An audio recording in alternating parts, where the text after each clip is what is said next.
First member writes, I was wondering if you have advice or reminders as to how to be loving during the holidays when mine and other people's expectations so easily run wild. Expectations about time, gifts, help, parties, events, church participation, adult kids who are home, family, friends, blah, blah, blah, blah. The rules don't change because it's a holiday. They really don't. One of my delightful discoveries of the last 20 years, you still just be yourself. And the holidays are supposed to be a time of celebration and enjoyment. We turn them into this gauntlet of obligations. It's horrible.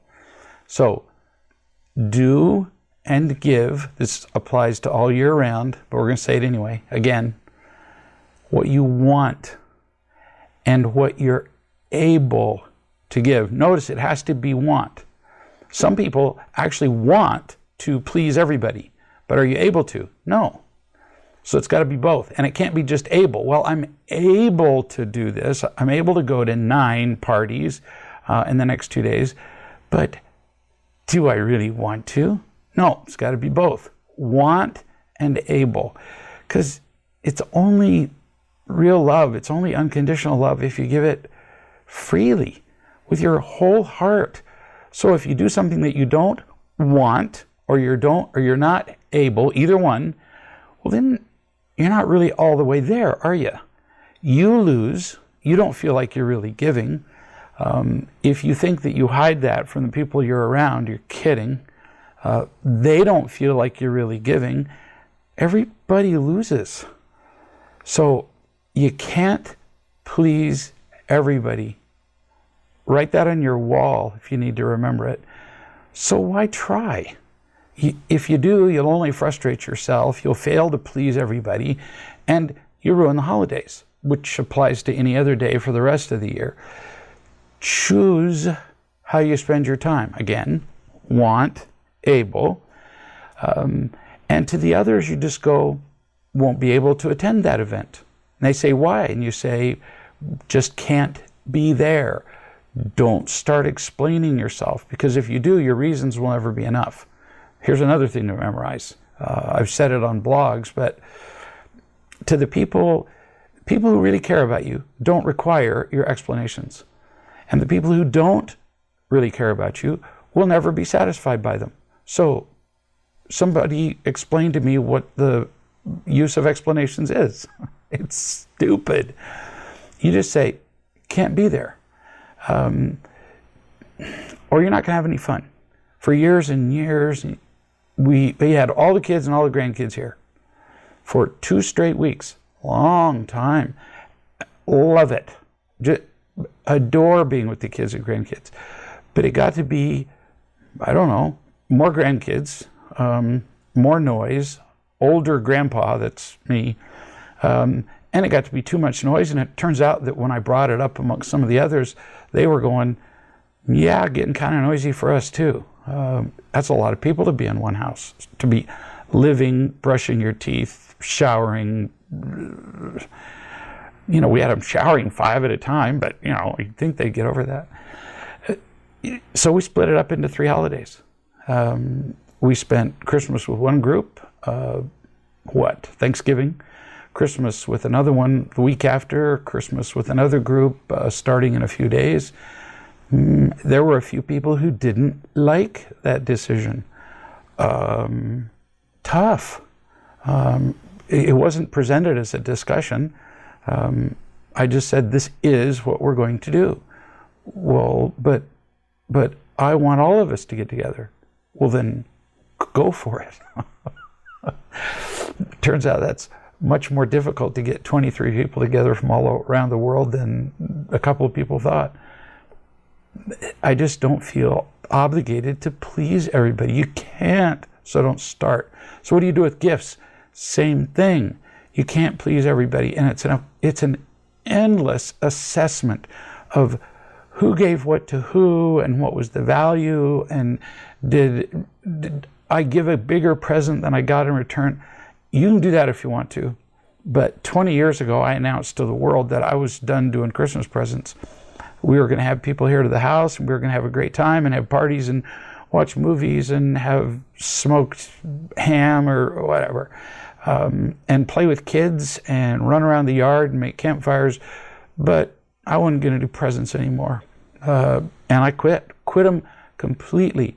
It's amazing how many people in my life have now adopted the same policy where they don't do presents anymore.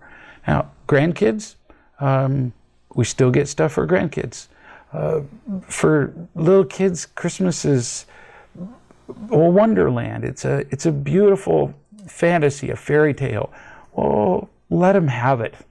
And every year, Donna gets the kids, each of the adult kids, something small. And sometimes I get nothing, and I just don't care. The goal of my life isn't to celebrate Christmas. The goal of my life is to celebrate loving. And I'd like to try to do that every day of the year. The holidays aren't any different to me. But you got to decide what you're willing to put up with. Some people say, oh, I could never do that. People would be so mad at me. Well, isn't that kind of the point? If you're celebrating the holidays so that people won't be mad at you or giving them gifts, that just sounds like a drag to me. So, but you decide. If that's too difficult for you, keep on giving the gifts. But if you're going to do that, don't complain about it. Don't use phrases like people do. The most common phrase associated with Christmas shopping is, I have to get my shopping done. No kidding. Sounds like a whole lot of fun. You know, I have to eat my ice cream. Doesn't sound reasonable to have to do something that's supposed to be fun. But you're going to have to figure that out. Next member says, when my thoughts start to spiral downward, I use real love stuff to stop the spiral.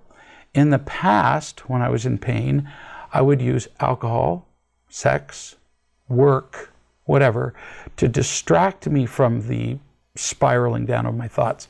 So my question is, am I not using real love as a distraction now, just like I used those other things to stop my spiraling?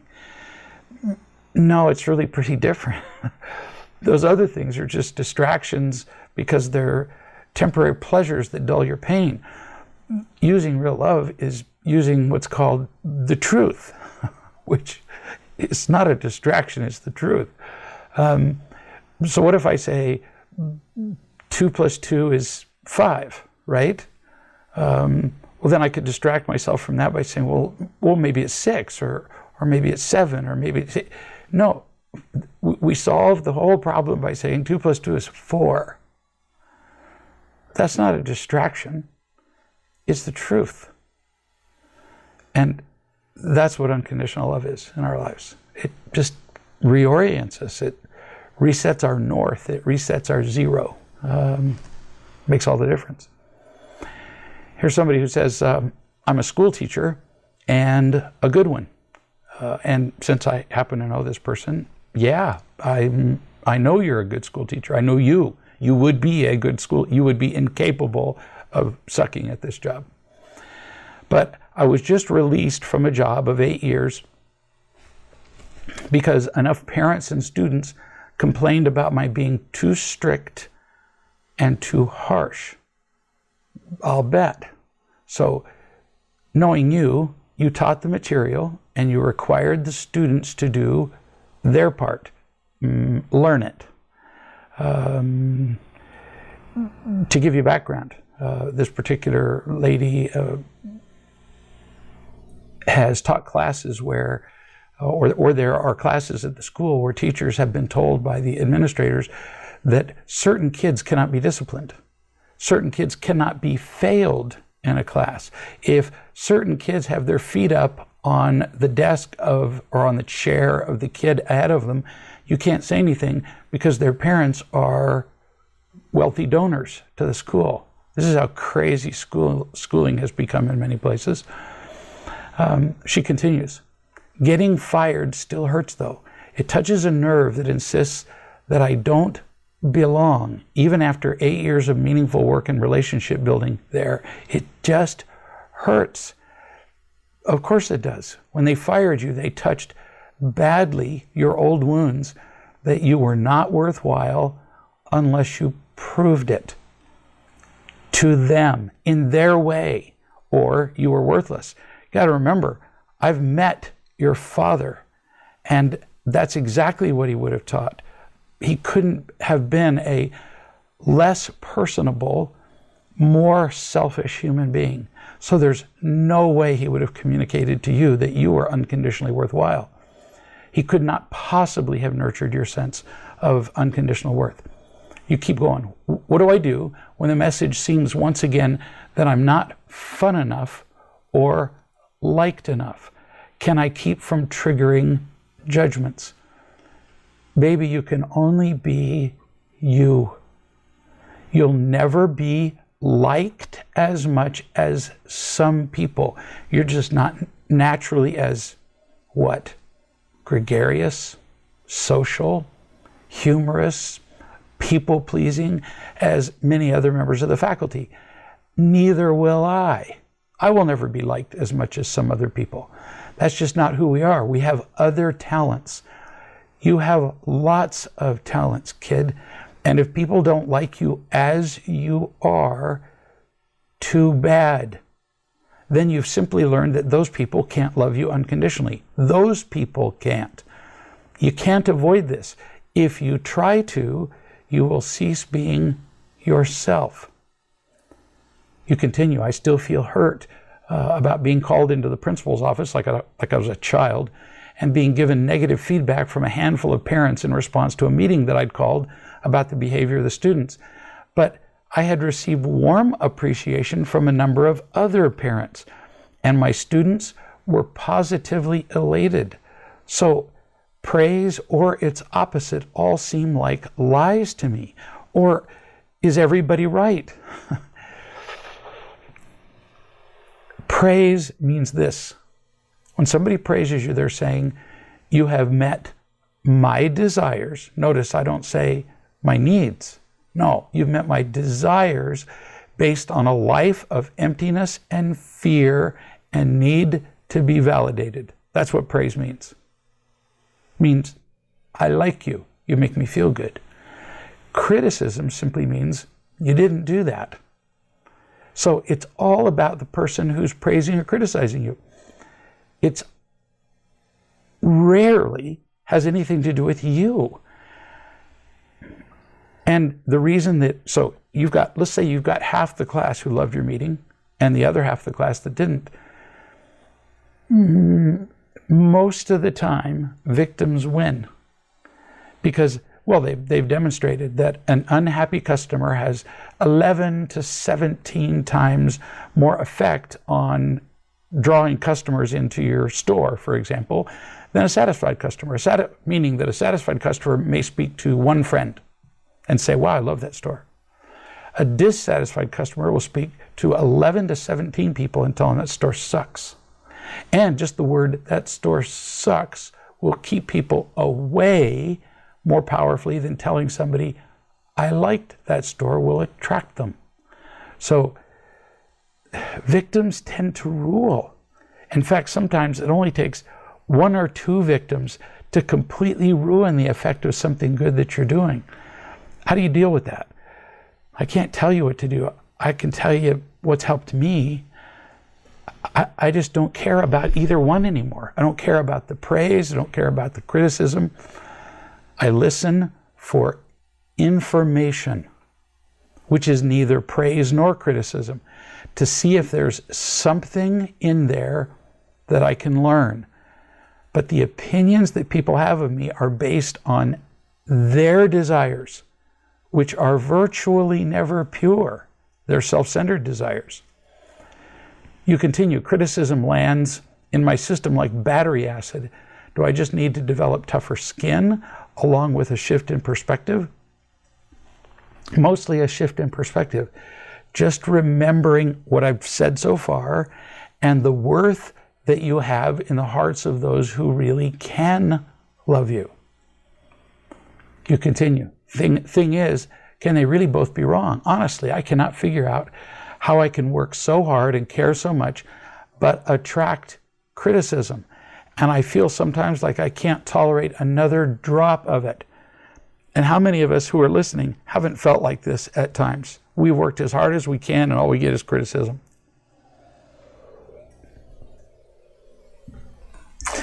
You'll discover that the harder you work, the more criticism you'll get, because you expose yourself more, because you polarize people. The harder you work, the more people will either tend to really like what you're doing or really hate what you're doing. Whereas if you just kind of do a mediocre, half-hearted job, you tend not to attract a lot of praise or criticism. I personally figure that if I'm not being criticized by 10 to 15% of the people that I'm teaching in any given moment, like at a seminar or wherever, then I'm not teaching well enough. I'm not reaching down into their souls to touch who they really are. If I'm pleasing everybody, then I'm just flattering them. I'm not really helping them, because helping people requires pointing out the things they don't want pointed out. There's an old joke that says, how can you identify a pioneer? Pioneers are the ones with the arrows in their backs. People love to criticize those who do something new, something better, when they work harder. I'm just not bothered by that criticism, rarely anymore. You keep going. When we speak of others, you share plain talk about insights into their personalities, capacities, and so on. You're very kind to call it plain talk. Many people say it's blunt and brutal. Could you offer me some of that, please? By the way, those of you who are listening, it's a dangerous thing to do, to say, so tell me something that you think I'm not seeing. I may not answer your question, but if I do, I'll answer it honestly. She says, you know me well enough to be able to picture what I'm doing that tends to annoy people, right? Yes, I do. You are guileless enough, you're naive enough, you're idealistic enough to believe that other people would share your interest in genuinely improving yourself and in learning for the pure love of learning. You love learning. You really want to improve yourself. And you're naive enough to think that, well, other people would share that feeling. When they don't, when they're motivated by selfishness or defensiveness or smallness or bitterness or laziness or politics, for example, you can be a bit incredulous, disbelieving, to the point that, watch my face. It's like this. So you believe in the purity of just wanting to learn to love. And when somebody comes along who clearly doesn't want to learn to love, they're just in it to defend themselves or their kid. There's a part of you that is so disbelieving that this could be true that your face would go, you would screw up your face in like a look of skeptical disbelief. And that would tend to come across to many people as superior. And wow, do people hate that. So it just gives you an insight into why, when you're doing the best you can at doing the right thing, some people would be actually especially annoyed by it. You say, I feel like I'm looking, I'm through the looking glass, which comes from the name of a story by Lewis Carroll. We call it Alice in Wonderland. And as disoriented as Alice. What becomes of my loving intentions? Are people so governed by fear that they can only imagine and project negativity and their own worst scenarios? Yeah, pretty much. As disillusioning as that may sound, yeah, pretty much. And you're being naive on this subject can get you into situations where you're being eaten by the disbelievers before you even realize what's happening. So listen to what I'm saying. your quality is good, that you believe in learning, you believe in teaching. What you're missing is an awareness that the rest of the world isn't like you. And when you don't adjust, you can really come across badly to other people. You just need to be more aware that there are people who don't believe in the things you believe in, and see that without looking down your nose at them. You continue. Why is everybody so keyed up? Is there work where people can be transparent, honest, and remain committed to goodwill above all? Oh yeah, there is such work. But rarely are there such people. There are lots of causes that are committed to goodwill, but I work with people in nonprofit organizations all over the place, people who are doing good, the Red Cross, Save Somalia, name a cause. And very often the work of the organization is crippled by the selfishness of the people in it, even though their work they do is at least nominally selfless. So I don't mean it in a negative way, because I don't feel negatively about the world. But the world overall is run by pain, and it's run by victims. But you don't have to be unhappy in such a world. You just don't. You can recognize it, you can see it, and then get your love and sense of fulfillment from people who have at least a similar mind to your own, or at least who understand you.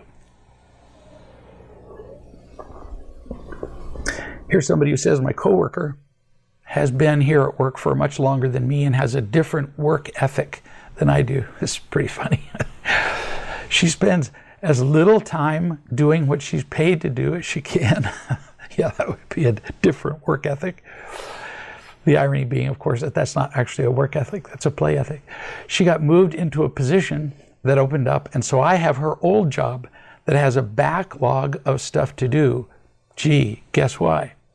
Because of her work ethic. Yet she continues to dump on me one particular project that really doesn't take very long, that her predecessor had always done as part of that job. She dumps it on me because she doesn't like it. She's totally drowning. She has a life I wouldn't want, and usually that's enough for me to calm down pretty quickly if I get riled up. Yesterday was different. Yesterday, for some reason, when she dumped this job on me, I just snapped. What's your take on this?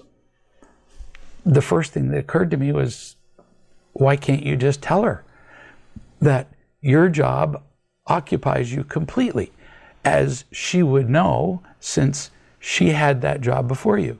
And the job that she dumps on you was typically done by her predecessor. So why can't she just continue with things as they were before? No tone, no condescension, no criticism, no snottiness, just information.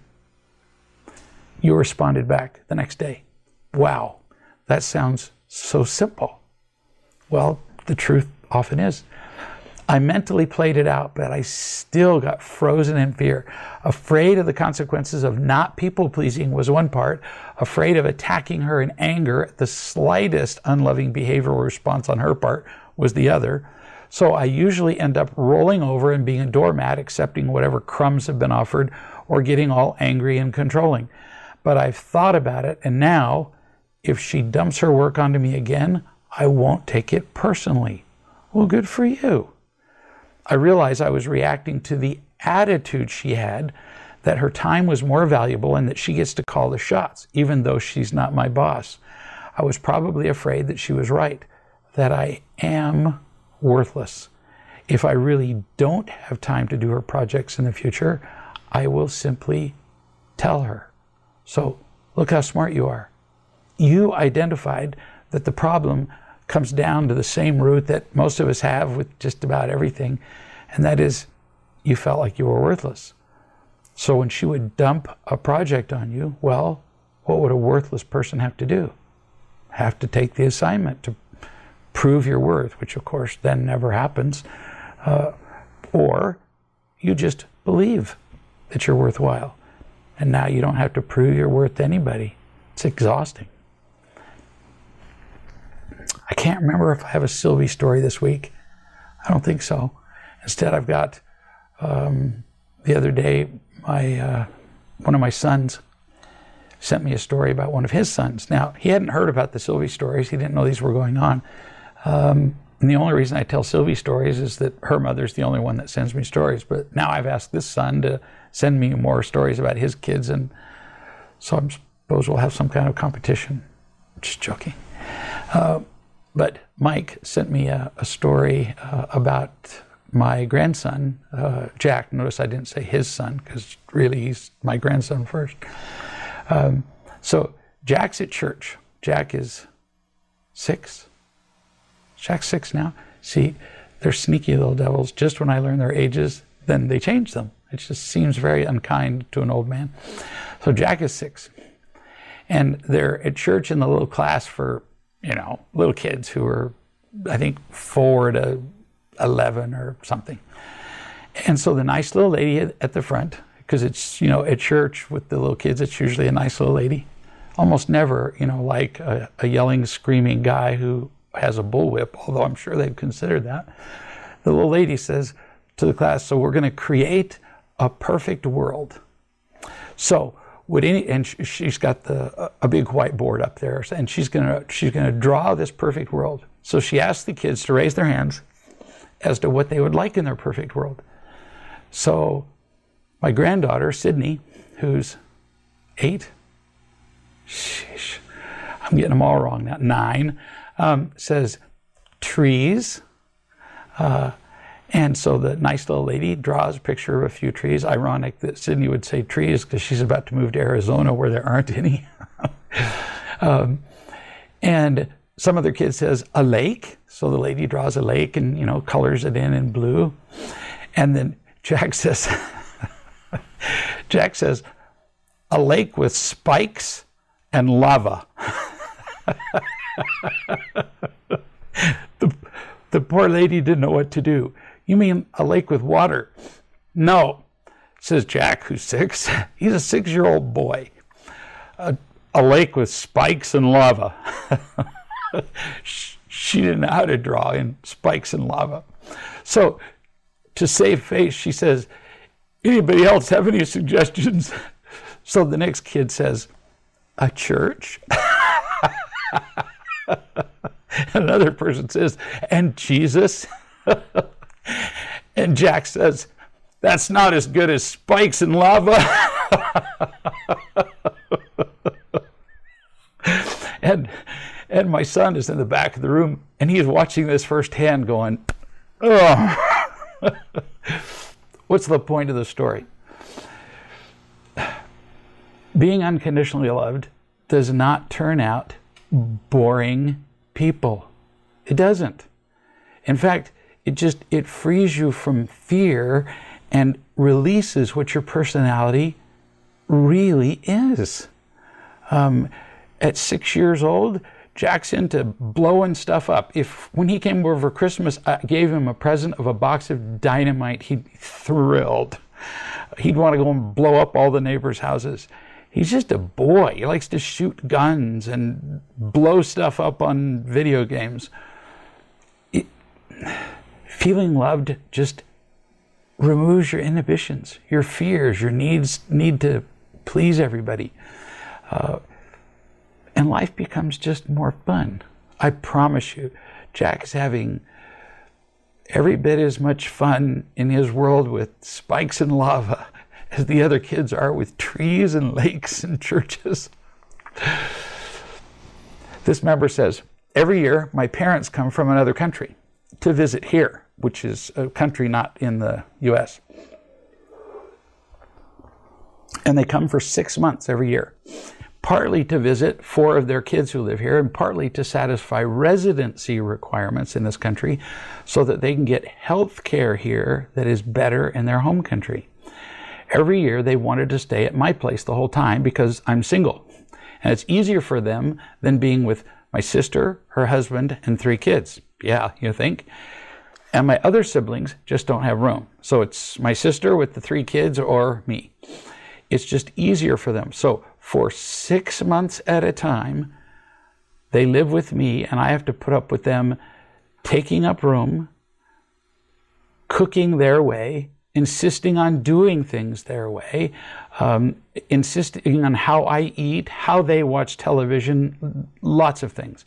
I finally got my sister to agree this year, and that's after I talked to her at some length, to take half the 6 months, and that we would trade them off every 2 weeks. So my parents were with me so we'd been doing the 2 weeks on, 2 weeks off thing.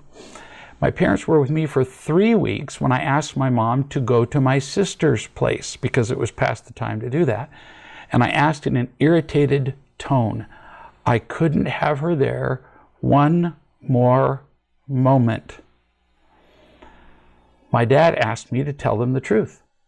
They have felt and noticed that I've been inconvenienced by their being there.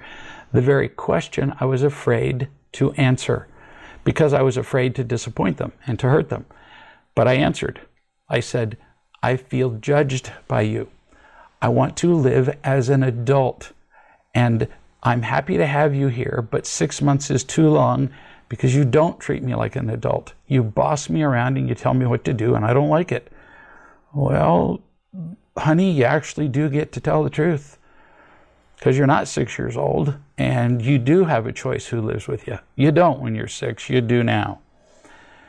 You keep going. You say, this was a harsh thing to say to my parents.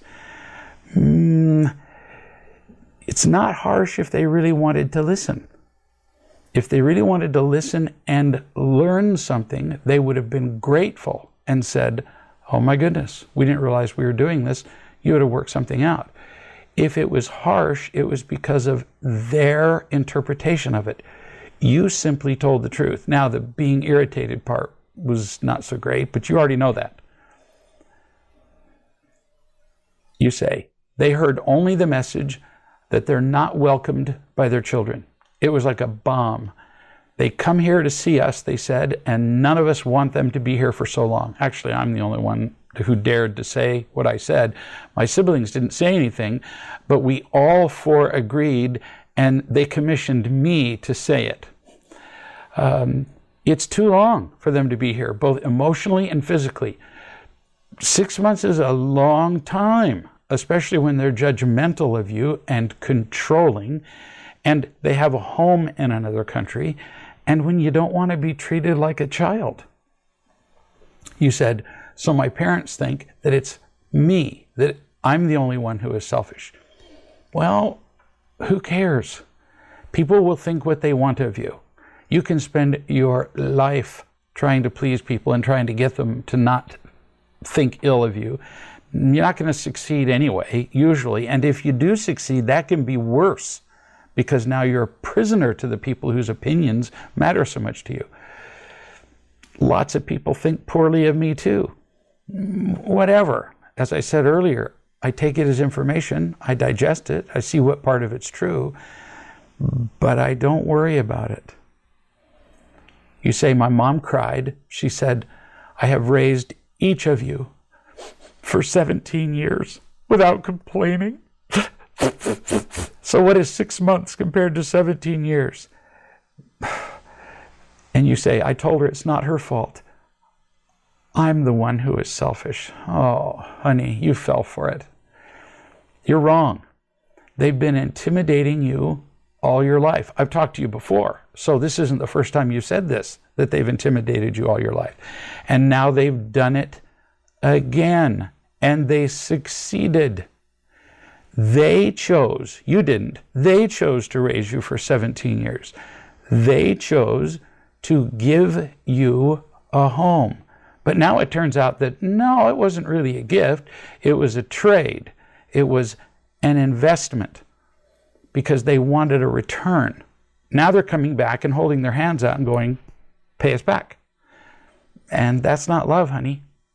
You say, my dad said, okay, then can't you can just hear the pain, the drama and all this. Okay, then we will go away from here and not come back to this country anymore. Honey, that's his choice. But if you give in to the intimidation and the guilt, then you're a slave. And I've talked to you on many occasions. You just hate it when they're there because you feel intimidated and guilty. And here they're doing it again and you're falling for it again. You continue, something is broken. And my response is, so don't let it be you. You're not broken. The lie is broken. Their lie that they loved you is broken. The lie that they raised you only for love is broken. That's what's broken. You say, I have hurt them and I don't feel good. You really have this wrong, kid. And they've schooled you well, like you would any slave. You did not hurt them. You simply told them the truth, and they chose to be hurt. See, they are the parents here. They could have worked this out if they were loving parents. Now, in their case, they probably couldn't. But that's the role of the parent. You were wrong to be irritated. I got that. But you were not wrong to insist that you get to make an adult decision to live your life, and that they keep to the agreement of the 2 weeks on and the 2 weeks off. You're making yourself way wronger than you really are. And you're beating yourself up, which is, well, unproductive and really dumb and wrong.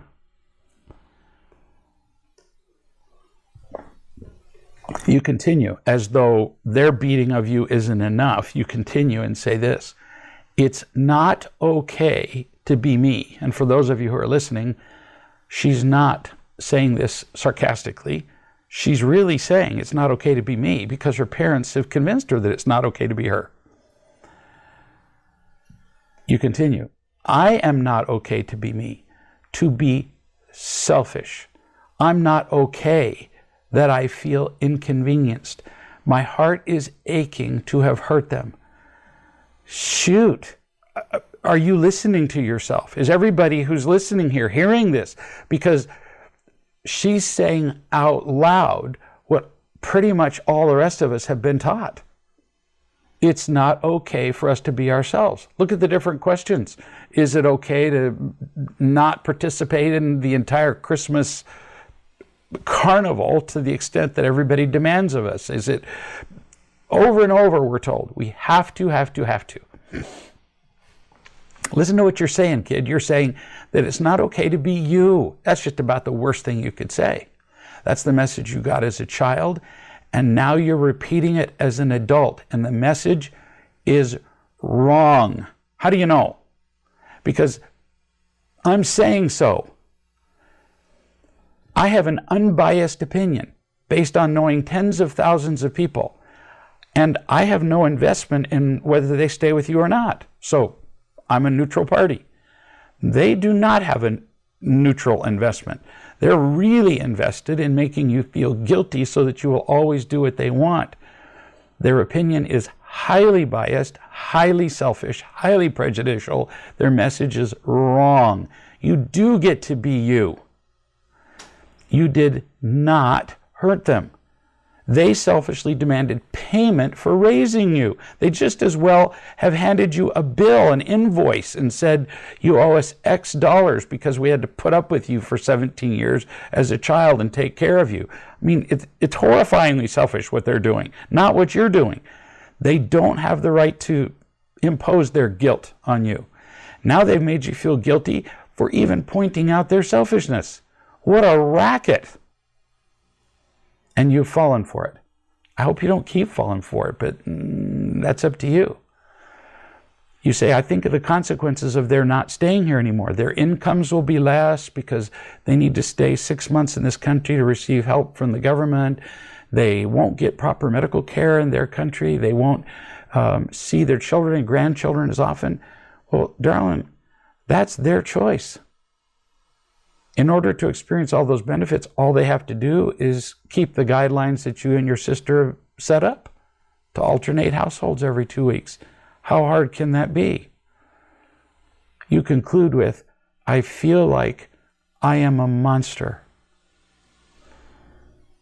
This is a nightmare. To those who are listening, look at the power of what we're taught as children. This woman's parents taught her that her proper role is to be a slave to them. And she believes it. It's one thing to be respectful to our parents, to be kind to them, to consider them.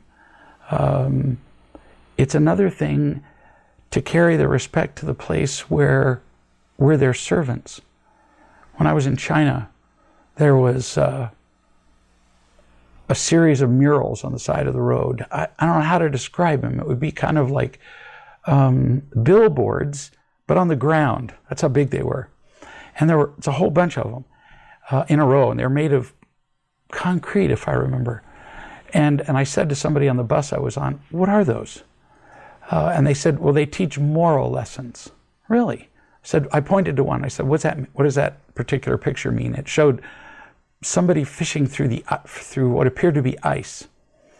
And he said, this is a moral tale that parents teach their children.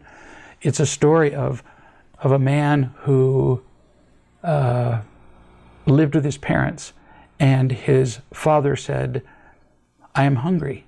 And his son said, well, what can I get for you? And the father said, I would like fresh fish. And the man said, well, the rivers are frozen over and I can't get you fresh fish. And the father just folded his arms and pouted and said, if you were a respectful son, you would get me fresh fish. And so the son went out and in the middle of the river, took his shirt off and laid down on the ice until his body heat melted a hole in the ice. Now, never mind that he'd have been hypothermic and dead by then, but all right, so he melted a hole in the ice. And he goes to fish for a live fish for his father and has no bait. So what does he do? He cuts off a piece of his own flesh to put on the hook to catch a fish for his father, because that would be showing proper respect, or in this case, slavery, to his father. He takes the fish home to his father and he's going to cook it in the pan. And the father said, well, I like my fish cooked in oil. Well, the son has no oil. So the son cuts off a strip of his own belly fat to fry the fish in. And this is told as a morality tale in China as how children should take care of their parents. In other words, children are their parents' slaves until their parents die. So now imagine what happens when these children grow up to be the old people. What do you think they do? They teach the same slavery to their kids, except now the old culture is dying away. And now the kids are saying, no, we really don't have to do that. And the reason that the government has the posters up is because if the kids don't take care of the parents, who's going to? And the government's kind of worried about that. Well, these parents that this lady is writing about, they've succeeded in enslaving their child. Which would you rather have?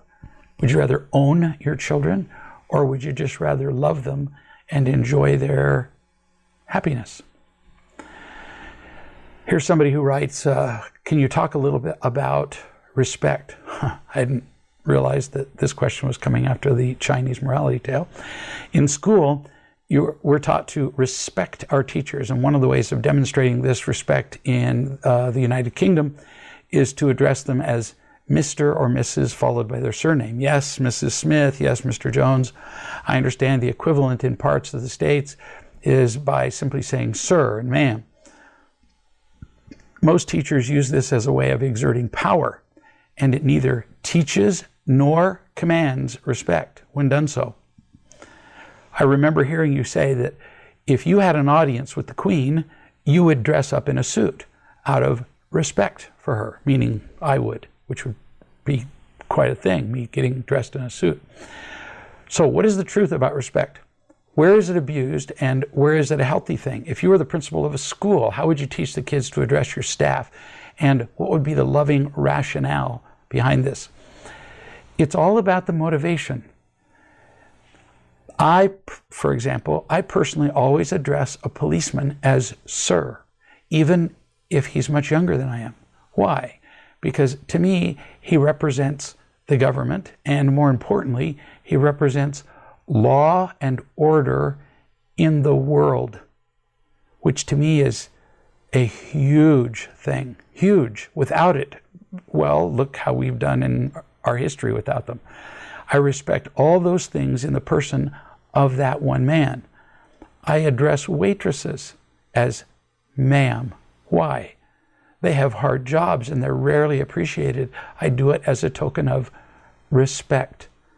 I would address the Queen as Your Highness, even though, you know, we kind of had that war many years ago just to get freed from all that foolishness. But I would still address her as Your Highness. And I would dress up because she represents a nation that I respect. When I go to church, I wear a suit as an indication of my respect for God. So notice, all of these are examples of respect that I offer. Respect that is offered is usually healthy. Respect that is demanded is usually not healthy. Usually not. Ma'am and sir from teachers is usually insisted upon from a sense of ego, self-inflating motivation. But I still taught my children that even though that was usually the case, I taught my children they did not have to say ma'am and sir in school, but I also taught them that the price would prove to be very likely higher than they wanted to pay, because the teachers that they did not address as ma'am and sir would pay them back, and my kids wouldn't like the results. I also taught them that respecting teachers is an indication of a respect for learning. So that if they chose to offer it, they would both minimize the negative consequences and they would be indicating a respect for learning. If I were principal of a school, I would require that kids either say ma'am, sir, Mr., Mrs., take your pick, but not Fred, because the teachers represent learning, law and order, lack of chaos. They represent important principles that the kids need to respect. So in the United States, if, for example, we were to have a president that I thought was a buffoon, and this is hypothetically speaking, were we to have such a president, because we wouldn't elect such a man, and I were to meet him in person, I would still call him Mr. President. Why? Out of respect for the position that he holds as the leader of the country that I live in, whose benefits and services and protection and defense I enjoy. So I would still address his office and him with respect, even if I thought he himself was kind of foolish. We've, turns out, had more than one president that I've thought of in that way. Policemen who insist on being called sir, if they insist on it, that would tend to be self-serving. Whereas I would tell my children that it would be simply a wise and respectful thing to do. Parents who insist on respect are almost always doing it because they haven't loved and taught their children. And so they want the rewards of being a parent without having done the work. The rewards of being a parent are happy, loving, and responsible children. They don't get that, and so instead they insist on the imitation of just respect. So yes, respect is often used as a substitute for love. You have to decide when to use it and when not. But demanding it for yourself almost never works out. I had a parent one day who called and said that, she said, well, my daughter just said, I hate you, I wish you were dead, and then apparently used some expletives. The parent was offended by, quote, the lack of respect. And I said, are you kidding me? You've been complaining for how long to me that your child doesn't talk to you? Your child is now talking to you, which you had complained before she never does. Now you have an opportunity to have a discussion. So when your child says, I hate you, I wish you were dead, then you sit down with a smile on your face and you say, well, perfectly understandable in light of the many occasions when I've not been loving towards you. So on this particular occasion, why do you wish that I was dead? So respect is something we give and not demand on the whole, but teaching our children that it's wise to respect certain positions and people and principles is a good thing to teach them. Making them is not. Next question. In a marriage, unconditionally loving sex is mostly about giving to your partner, not about what you can get from sex. At times, it is also perfectly okay for you to ask for what you want so that you can get what you need from sexual activity, and your partner gives what they're capable of giving. Yeah, and sometimes it's just about fun. When two people are watching a movie together, a couple, or eating a meal at a restaurant, there might be some love involved, but in the moment that you put,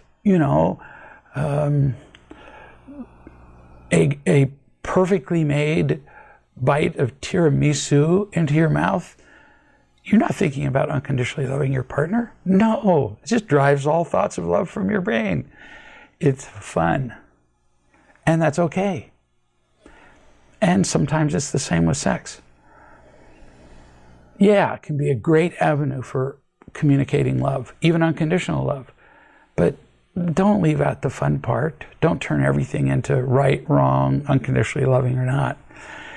You continue. In an unconditionally loving marriage, how often, on average, would a couple have sex? Well, I laughed out loud reading that one. Not making fun, just going, impossible question. Some couples who are unconditionally loving would have sex every day. That tends to be, young kids. Others would be unconditionally loving and be really intimate and close to each other and have sex every few months. That's all one or both of them want. So, impossible to answer that question. You said, I've been speaking to a lady who's doing real love and her husband isn't. She understands that it's a loving act for her to have sex with her husband when he asks. Since he doesn't ask very often, she's really happy to do this, which turns out is about once a month. So where's the problem? It's enough for him. She doesn't give any indication that she wants to do it more often than that, so I'd call that a win for everybody. You continue. She was wondering whether she should be initiating sex with him more often than that, something that she's not interested really in doing, but agrees that she would still be willing to do. She says that she asked you about this at a recent retreat, and your response was, oh, I love it when people quote me because the odds of it being correct are so tiny. Your response was, you should be having sex way more than once a month. She asked me, how often should you be having sex in a marriage, and was also trying to work out how often she should be initiating it. Can you help me here? I could have said that, but I'm reading these words. You should be having sex way more than once a month, and I cannot imagine my mouth forming those words. I can't. I can posit, I can guess what I might have said. So, for example, if she said, I really don't like having sex with my husband, and so I tend to have sex as little as possible, once a month. It's possible I might have said, well, honey, you might want to experiment with having sex more often just until you're having sex as often as he would like to have it.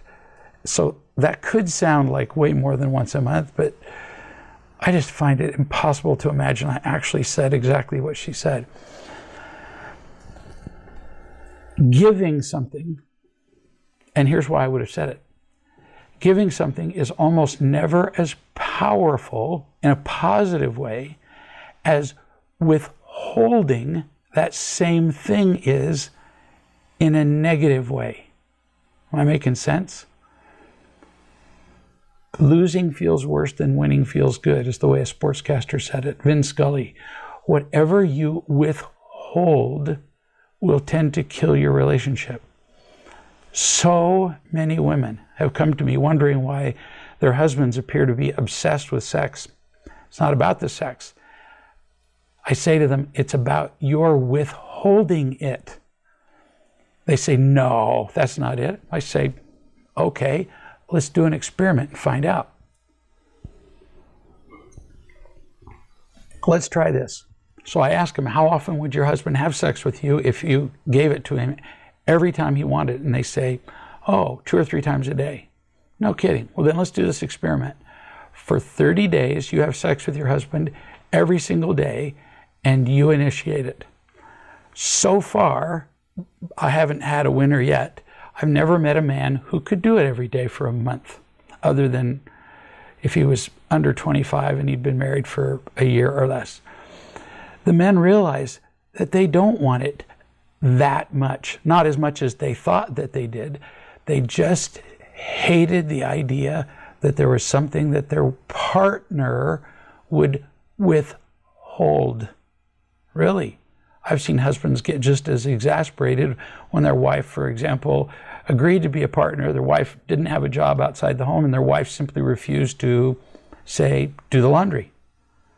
Their wives would do their laundry for themselves, for the kids, but refused to do the laundry of the husband. Oh, that was just as infuriating as the wife withholding sex. It's the withholding. It's human nature that we hate to be told, no, I refuse to give this to you. Experiment. Tell a child that he can't have or do something. What does he want most? That. And yes, most men are like little children, I admit it. When I say that I'm going to not do something for my partner, I'm defining the limits of our partnership. And it feels not very loving.